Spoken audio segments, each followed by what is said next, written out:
Aquarius, hello. Well, here we are approaching October 2020. This is a general intuitive tarot reading.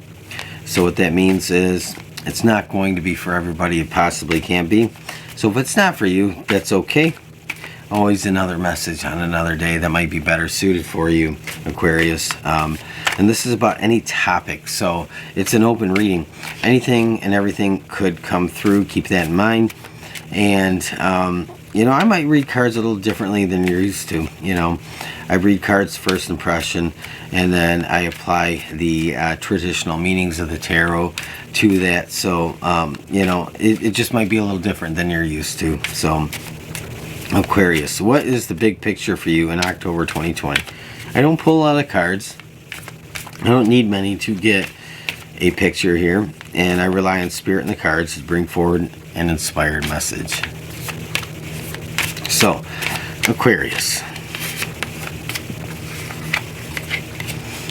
Four of Swords.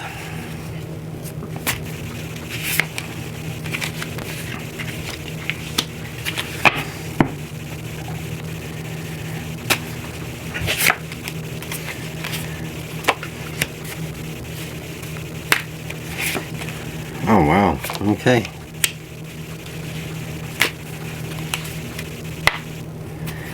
You have Nine of Swords at the bottom of the deck. Okay, we're gonna pull a couple of these. So, like, immediately, the first thing I think is, this is like trying to find some peace. So some of you might be going back and forth, Aquarius, with being okay and then not being okay. That's kind of how I feel this is, like talking yourself into just being okay, but having a problem with that in the, you know, at times where you just might be not so sure of what you're telling yourself. I don't know if that really makes sense how that came out, but sometimes we have to talk ourselves down from scenarios or situations. And so I kind of feel like this is what is going on to start.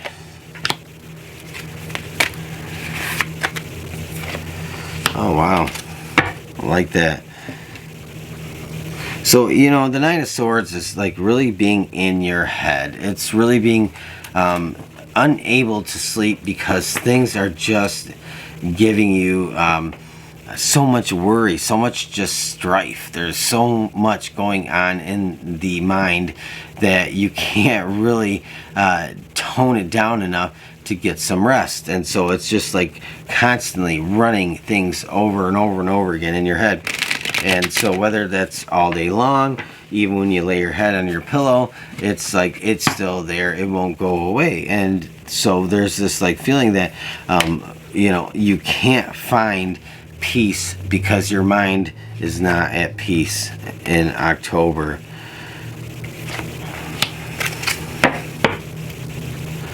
Alright, so Nine of Swords, definitely feeling very up in your headspace. This is like this is like being your own worst enemy, because a lot of times we have fear, and fear is like, you know, just fear is the worst possible scenario. Fear is like us playing out the worst possible situation.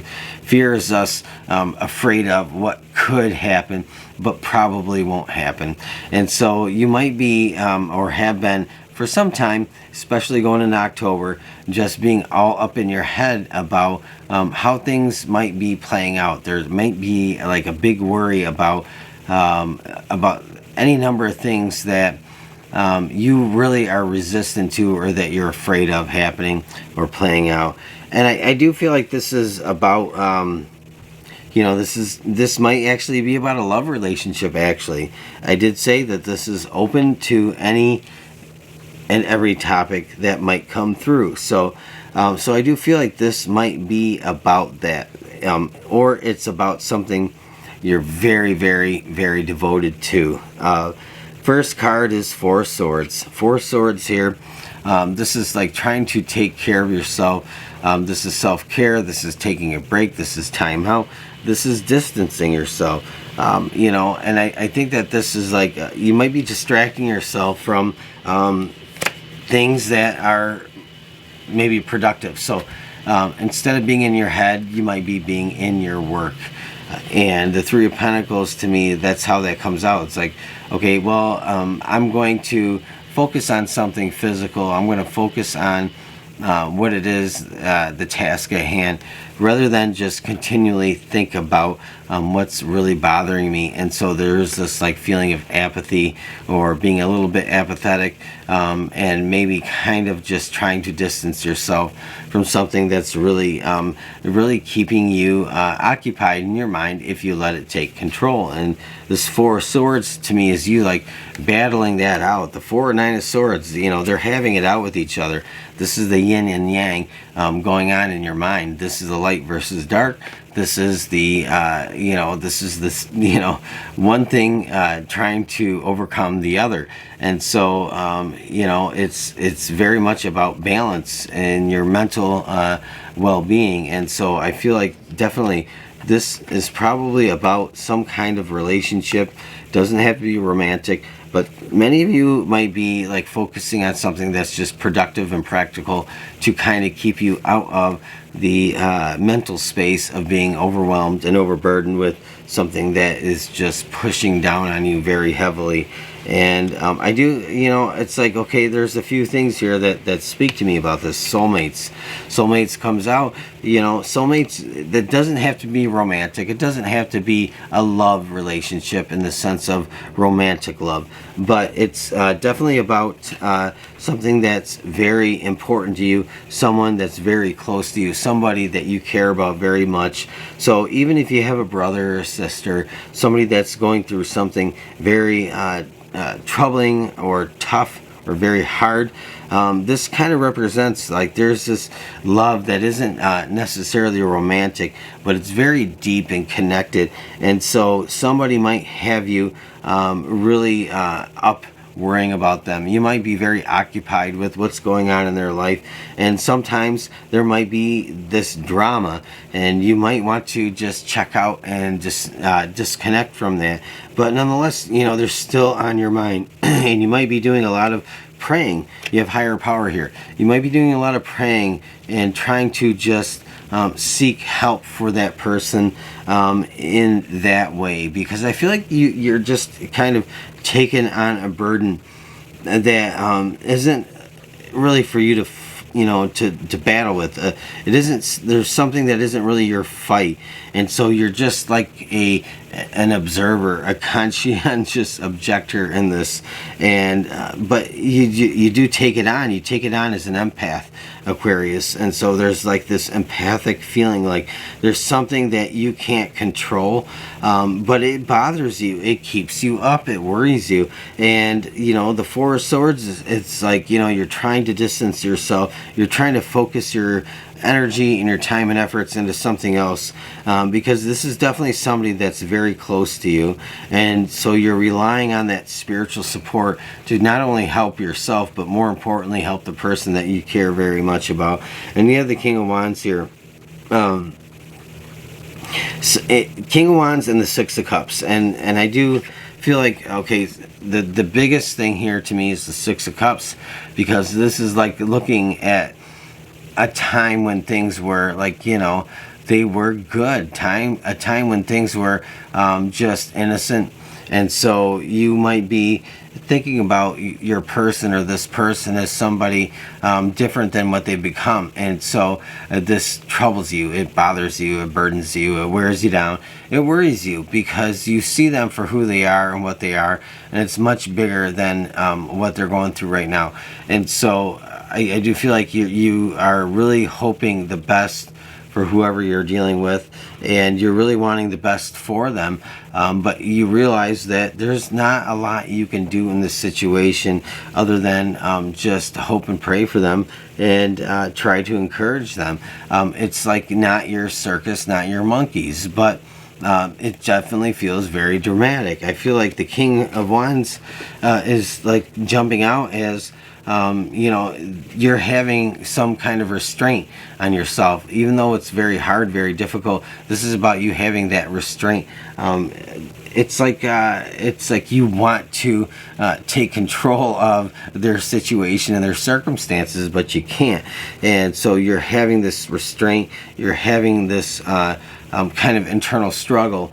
And I do see this as like, you know, you want this person to kind of get through the trouble they're going through.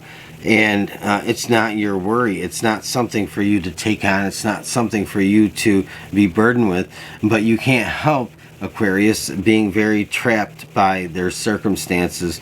And so I feel like this is something that weighs on you. It's something that has been weighing on you. It could be about addiction. It could be about any number of things. But whatever it is, and whatever type of relationship it is, it's like you're so emotionally invested in it. It could be a sibling. It could be a partner in marriage. It could just be a partner in general. Anybody and anybody close to you is pretty much what is coming through for me on this. And you have a blessing for good men and fathers. To me,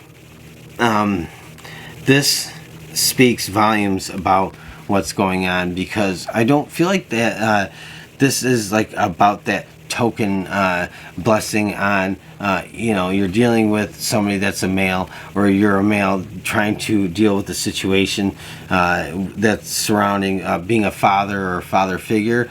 To me, this is about just good character.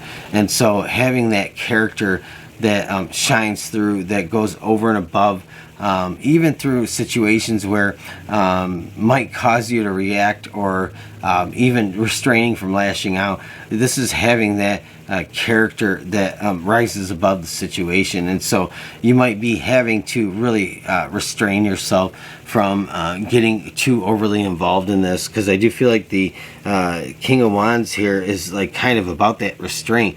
And so I feel like you're definitely holding back and trying to do the noble and the right thing, because you can't live somebody else's life for them. And but some of you, this could be about a situation where you might be a father, or it might be involving your own father, or something similar to that. But I don't feel like that's what this is about. I think this is about what I had just spoken about before. And it's just about maturity. It's about being mature. It's about you know, being tactful and having that wisdom and knowledge how to direct and guide somebody. You could be a father figure, or somebody that is a mentor to somebody in the situation, most certainly. And it's about being blessed and guided to help someone out of whatever is going on. And so I feel like, you know, October is a little bit full of drama. It's a little bit uptight. And but you know, we all go through those times where things are just a little bit uptight. They're a little too much. And you know, but that's where we find ourselves. We learn to set boundaries. And I feel like also the King of Wands is, you have to set boundaries for yourself. You can't just let anybody in to do whatever they want at any time they want. And so definitely a message there for somebody who isn't very good at setting boundaries. So Aquarius, this is an interesting reading. You know, I'm going to leave it here. And you know, you got a lot going on in October. I mean, it is what it is, right? Yeah, and if this message resonates with you, you'll know it's for you. But if it's not, that's okay. Leave me a thumbs up, a comment if this is for you. I'd love to hear about it, and I'll talk to you again soon. Thank you.